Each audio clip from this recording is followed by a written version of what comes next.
2 weeks ago, I covered XRP at $2.50 with a load zone strategy between $2 and $2.70. Since then, price dropped to $2.10, but something bigger shifted.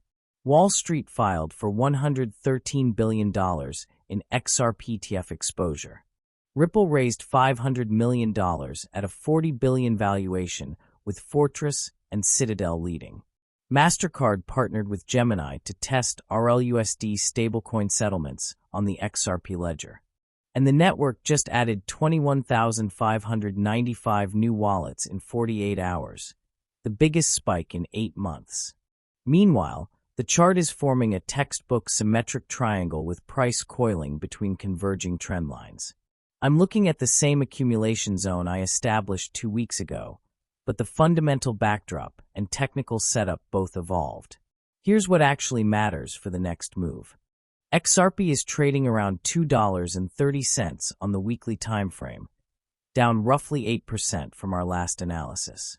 That puts price right in the middle of my established load zone between $2 support and $2.70 resistance. The past 2 weeks saw continued consolidation inside this range, exactly what I wanted for accumulation. Market sentiment remains cautious. Bitcoin dominance is still climbing, most altcoins are bleeding, and macro uncertainty is keeping risk appetite subdued. But here's the thing. While retail panics about short-term price action, institutions are quietly positioning. This is the setup I pay attention to. When narrative and price action diverge, something's brewing. The fundamentals shifted materially in the past 14 days. We're not talking about rumors or speculation anymore. We're seeing billion-dollar commitments, regulatory progress, and network metrics that validate the thesis I laid out in October. Let me show you what changed. The ETF movement hit a new gear. According to data circulating this week, multiple asset managers filed for XRP ETF products with the SEC. We're talking about WisdomTree with $113 billion in assets, ProShares with $70 billion, Grayscale with $40 billion, 21 Shares with $7 billion, and several others. This is not speculative interest. These are the institutions that brought Bitcoin and Ethereum ETFs to market. They don't file paperwork for fun. They file when they see regulatory clarity and client demand. One analyst put it perfectly. Wall Street isn't watching XRP anymore, it's joining it. Then we got the funding announcement. Ripple raised $500 million in a strategic investment round led by Fortress Investment Group and Citadel Securities. That values Ripple at $40 billion. Think about what that signals. Two of the most sophisticated financial firms in traditional markets are backing Ripple's infrastructure. This funding is expected to deepen ties with traditional finance as Ripple pushes further into institutional markets through stablecoin offerings, prime brokerage, and treasury solutions. The RLUSD stablecoin story got more interesting. Ripple announced they're collaborating with MasterCard, WebBank, and Gemini to introduce RLUSD settlement on the XRP ledger for fiat credit card payments, starting with the Gemini XRP credit card. This sets a new benchmark for institutional efficiency. We're talking about faster, compliant, transparent settlement within traditional finance rails. When stablecoins move from concept to execution with partners like MasterCard, that's validation. On-chain metrics are telling a story too. Network growth on the XRP ledger is on pace for its highest levels since January. In just 48 hours, over 21,500 new XRP wallets were created, the biggest spike in 8 months. Even though XRP is still 35% below its all-time high, network activity is surging. When price lags adoption, smart money accumulates.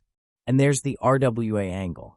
Real-world asset market cap on the XRP ledger jumped 215% quarter-over-quarter to $364 million. Tokenized DeFi is winning across all chains, and XRP is positioning itself as the infrastructure layer for real-world assets. That's not hype, that's measurable growth in a narrative institutions care about. One more data point worth noting. Binance traders are rotating into XRP as Bitcoin and Ethereum positions unwind.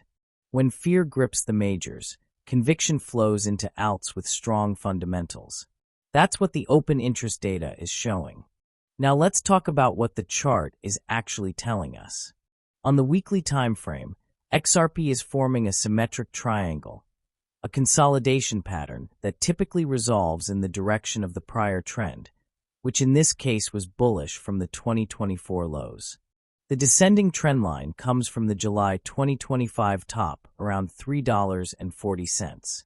We've seen clean rejections at this line in September and October. The ascending trendline originates from the 2024 lows near $1.60, and we just retested it twice in late October and early November. Together, these converging trendlines are compressing price into a tighter and tighter range. Breakouts from symmetric triangles tend to be explosive because volatility is coiling. Right now, XRP is sitting just above the 55-week EMA, the purple line on my chart. It's been fighting with this level for the past few candles. Price is above the 100-week EMA, which is the yellow line and represents longer-term bullish structure.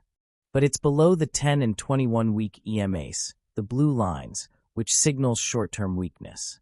This is classic consolidation behavior, short-term bearish, long-term bullish. My Fibonacci retracement is anchored from the 340 January high down to the 160 April low. The 236 level sits at $2, which aligns with my lower support zone. The 618 level is at 270. That's the key resistance I've been watching.